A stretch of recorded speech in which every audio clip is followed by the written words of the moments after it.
In this video, we'll be looking at the theme fate in Of Mice and Men. I typically have in mind students who are preparing for the Edexcel IGCSE English Literature exam, but of course this can also be relevant to all students that are covering this great novella by John Steinbeck.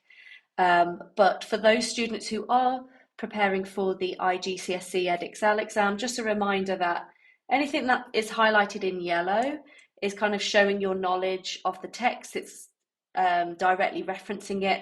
And those things that are highlighted in blue is really about the context. And you need to have both in your answer to fulfill the requirements of the mark scheme. It's 50-50. So you have to show your understanding of the text, but you also have to show your understanding of the context in which it was written and in which it was set.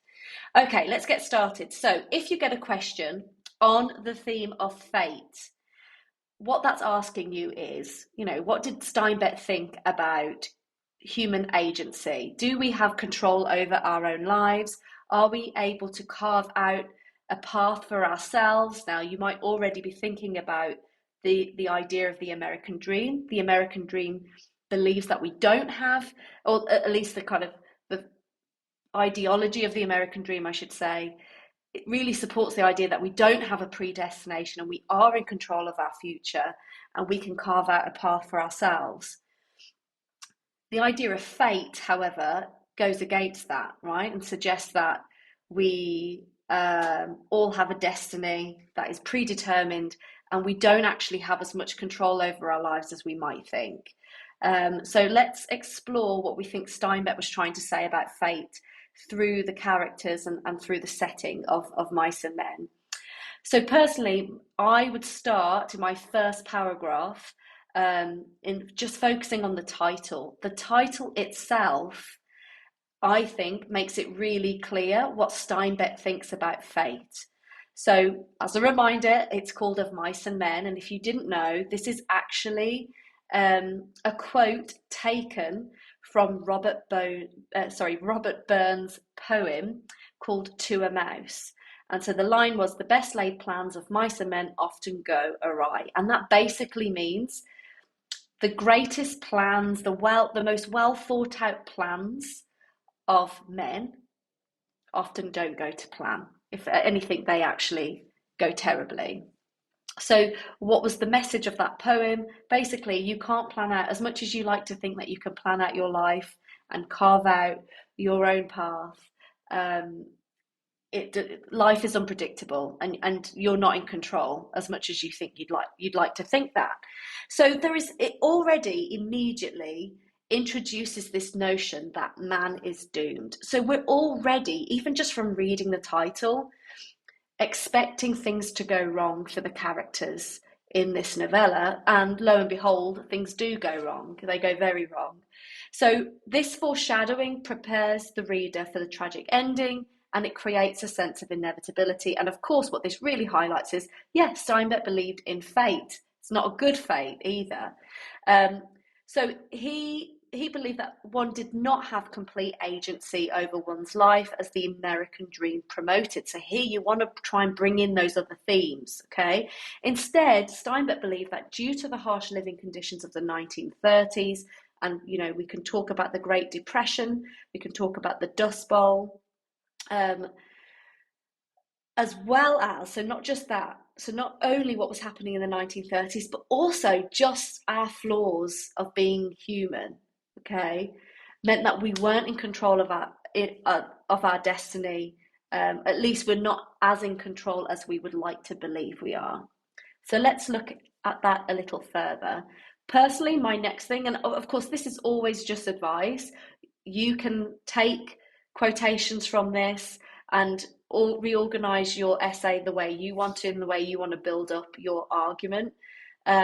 Personally, I would then move on to setting and think about how the novella is set right at the beginning, okay? So it's a real idyllic backdrop, right? The Salinas River, water is warm, yellow sands in the sunlight, golden foothill slopes, willows fresh and green. It just seems perfect. And lots of people interpret this as kind of almost a biblical reference to the Garden of Eden. but we have this really beautiful backdrop that just seems perfect. And you could argue Steinbeck chose to have this natural setting that is so beautiful and perfect, really just to accentuate the flaws of humankind. And it just really helps provide a contrast of the bleakness of kind of the human experience in the 1930s. And one of those things that you could compare it to is kind of the bleakness of the bunkhouse where the ranch workers reside. So this feels like a place of safety. So that's one thing to think about. And it is fitting that Lenny returns her at the end of the novella when he's being hunted by Curly. But what we're going to look at next is this seems to be a place of safety, but it's not, because humans ruin it. And we see that right at the beginning. There's a path that's beaten hard. There are ash piles created by many fires. So we just get this idea that the presence of man just ruins things, right? And it intrudes upon the tranquility and the perfection of the scene. And that also draws parallels to the end of the novella, where Lenny and George are recalling their dream, and that is interrupted by the shouts of men, because of course they're on a manhunt for Lenny, and God knows what they're planning to do, but I wouldn't be surprised if they kill him if they got hold of him. So not only does it symbolise the destructive nature of man, it also highlights how man pays the ultimate price for their own destruction. So in many ways, Steinbeck was trying to say that we're kind of victims of ourselves, and we're doomed because of just our very nature. We never learn. And we're going to come back to that idea at the end of this video. So what else can you say? By setting the novella in a real place, Salinas River does exist. Steinbeck gives the story some authenticity. So it's important to note that the characters are fictional, but their stories represent the reality of many in the 1930s. And like we've said, what he's trying to do is really highlight the deeply entrenched flaws of humankind that we cannot escape. And we just get this real sense of doom. And of course, Steinbeck witnessed this, right? He felt like humankind was doomed in the 1930s, just looking at the Great Depression and the extent of human suffering that he would have witnessed during that time. And we'll look at that more specifically when we talk about specific characters, which is now. So looking at the fate of characters specifically.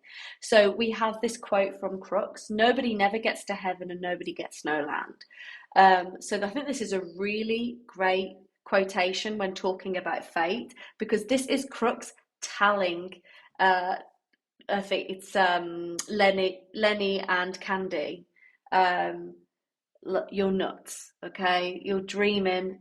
No, everyone thinks they're going to get land. They don't, right? He's credible because he's lived on the ranch much longer than anyone else. So he's seen ranch workers come and go. They've all had the same dream and it never happens. And you know what? He's right, because by the end of the novella, we know it's not going to happen. George says it's not going to happen. Candy realizes it's not going to happen. And Lenny, sorry for the spoiler, but I'm sure you know this by now, he's dead. So it's definitely not happening for him. So this, you might argue, Crooks here reflects the pessimism of the time, right? There's a sense of hopelessness in this quotation. And why is that? Let's link it now to what we're seeing in the 1930s. This is poor working men trying to navigate a time of crippling poverty. There's very few employment opportunities because of the economic crash. So it's no surprise that Crooks appears to be the most skeptical of the American dream as well. Okay, why? Because he's black. And what did that mean for him? It means he did not have the same opportunities as his white counterparts. Okay, he lives in a southern state as well, so you might argue that racism was rife, and it was especially hard being black anyway, but during this time even more so. Employers were encouraged to recruit white men over black men, so the black community saw much higher unemployment rates. And in some instances, they'd even get denied access to soup kitchens. So however hard we think it is for the white characters in this novella, it's even harder for Crooks. And so that might explain his pessimism, but this isn't just someone who's a pessimistic person. This is linked with facts, right? He's seen this. He's not saying anything just be pessimistic and bitter for the sake of it. He knows what life is like. He's the most realistic, you might argue, in the novella. And then let's look at Lenny killing Curly's wife. You might argue we could have seen this coming. Initially, at the beginning, Lenny kills a mouse. He doesn't mean to, but we start to realize he doesn't. He's incredibly strong and he can't control his power, right? Because he's like a child. So just imagine a child having the strength of a grown adult and not being able to control themselves. That's dangerous. And then we later see that when he accidentally kills the puppy. I should have put puppy there rather than dog. And then, of course, eventually he kills Curly's wife. So what you actually see are these accidental deaths. You might argue the death of the mouse, the death of the puppy, really foreshadows the death of Curly's wife. And we're just getting like these creatures are becoming larger, and you might argue from a human perspective more significant, right? I don't know, some people, some animal rights protesters might disagree with me there, but it feels like that, right? This feels like an even graver situation when Curly's wife is killed at the hands of Lenny. So these accidents firstly indicate the strength of Lenny, as I've said, and most terrifyingly, the lack of control he has. Furthermore, Lenny's attraction to the colour red, right? If you recall, there's a story about him getting into trouble in a place called Weed.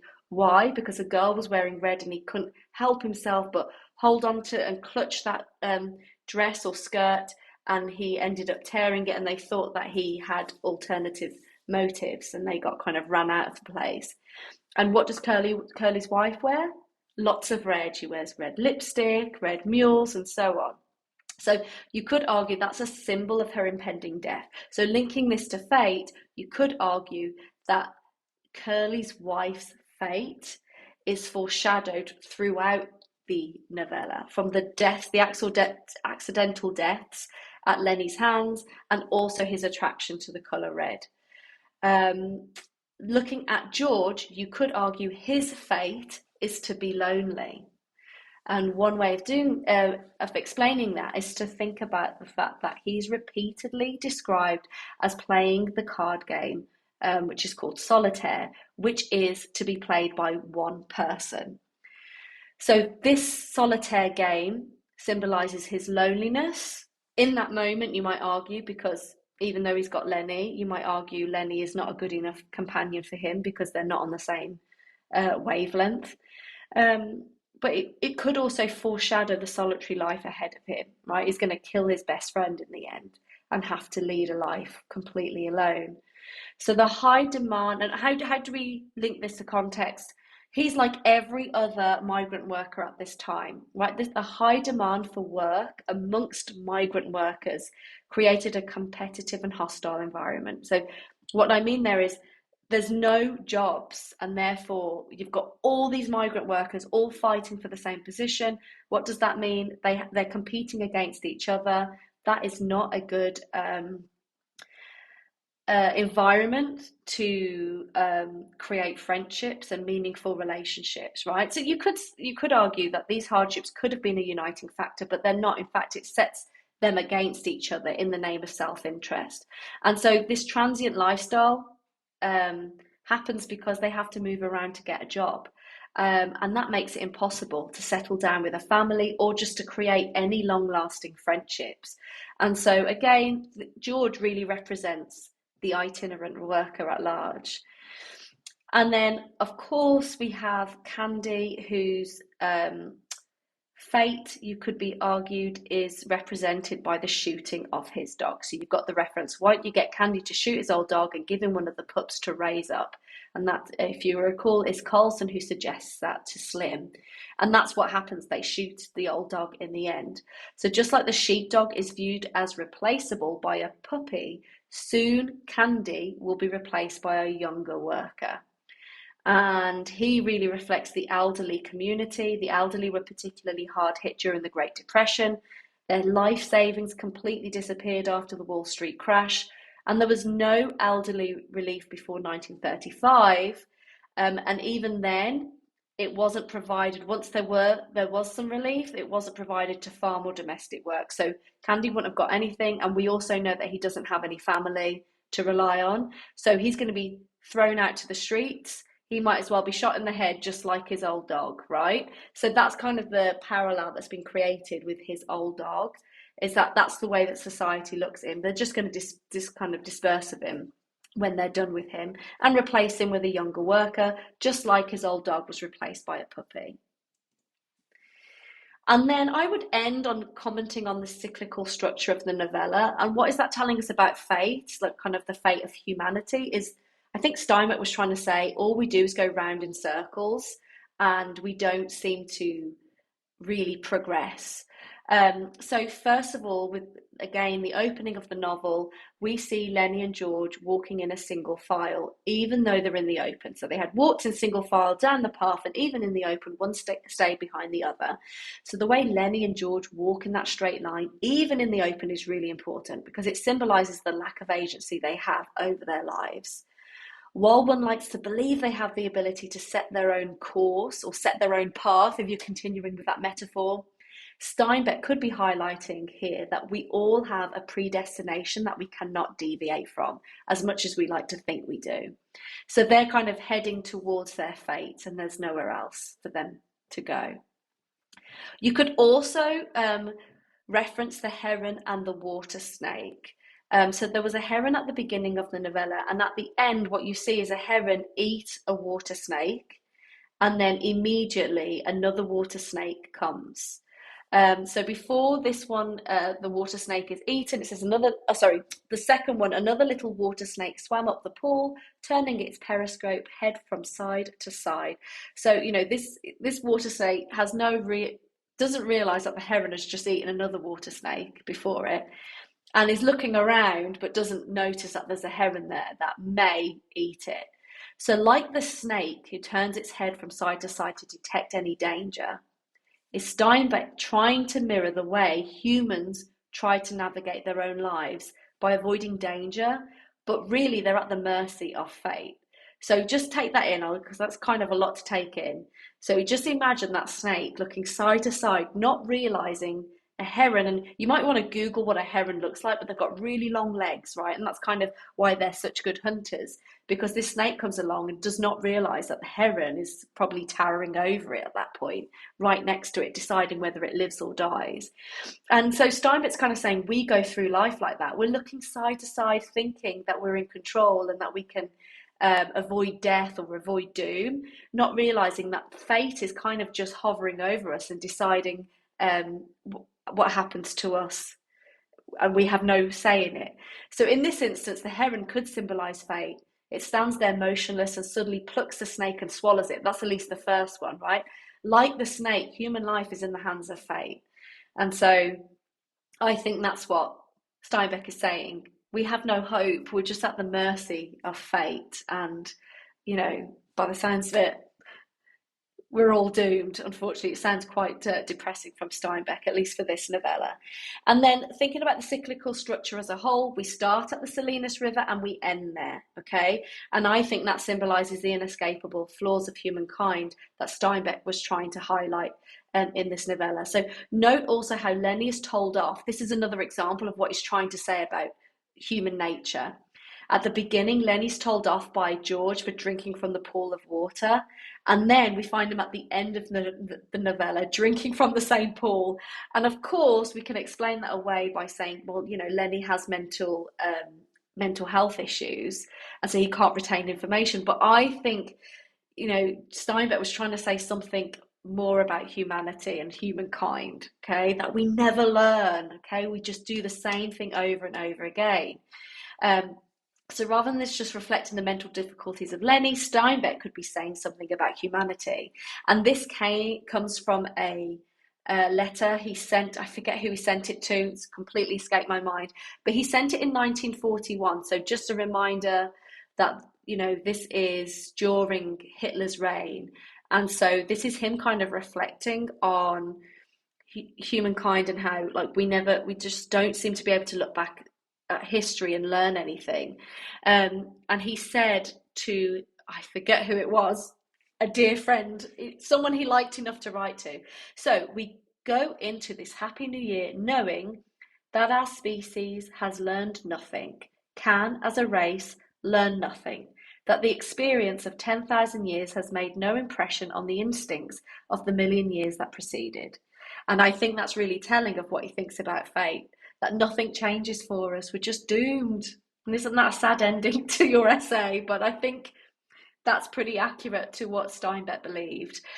So what do you think is the overall message? Remember, you want to think, to get those higher marks, you want to always be coming back to, well, what was Steinbeck trying to say? What's the bigger message, right? And the bigger message is moving away from the characters specifically and thinking about what he was trying to say about society or human nature.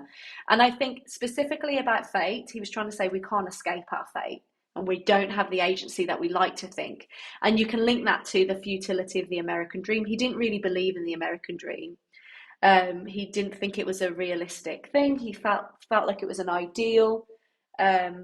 But you know, the thought that we could take control of our future was a dream and nothing, and definitely not reality. And you could even link it, go a bit further and say, you know, was he actually saying, you know, we are doomed because of the failings of society, which is all human, you know, man-made, isn't it? So this is kind of coming back to these thoughts about human nature. We never learn. And you know, he did believe, he was an anti-capitalist.